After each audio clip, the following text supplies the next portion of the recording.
hindi lang sa DPWH, pati sa budgeting. Yeah, Kasi yung kahit na may problema ka sa DPWH, may problema din tayo sa budget, yung appropriation, di ba? Yung mga insertion, hindi na yan saklaw ng ni Sec Vin. So kaya talagang ang dami mong ahensya na sasagasaan pag talagang may political will ang administrasyon na to na linisin. Nabanggit yung budget ni ma'am, yung September 12 deadline ho ninyo to correct or to rectify the NEP ng DPWH. Ano hong status ito, Sec? Mahirap. Mahirap yung isang linggo, no? Kasi tandaan nyo, itong budget ng DPWH, napakalaki. 700 pages daw, 700 pages long, 20,000 projects.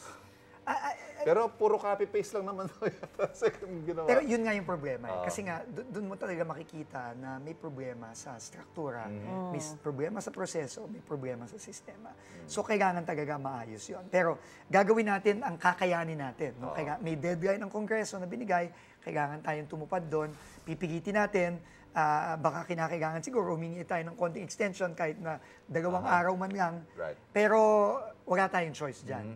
As much as possible, we will do what we can with this Pero mukhang present mababawasan, budget. no? Mababawasan yung budget. Well, nagsabi na ang Pangulo, flood control. No?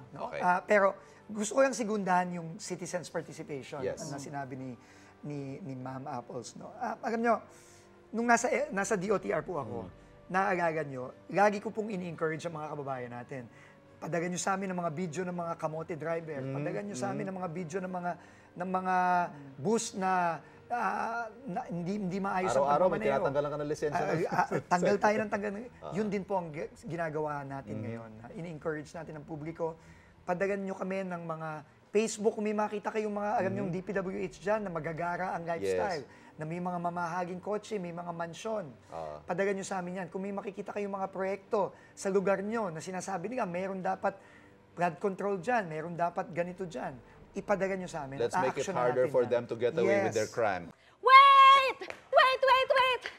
Wait lang! Huwag mo muna i-close. Mag-subscribe ka na muna sa GMA Public Affairs YouTube channel para lagi kang una sa mga latest kwento at balita. I-follow mo na rin ang official social media pages ng Unang Hirit. Thank you. O sige na,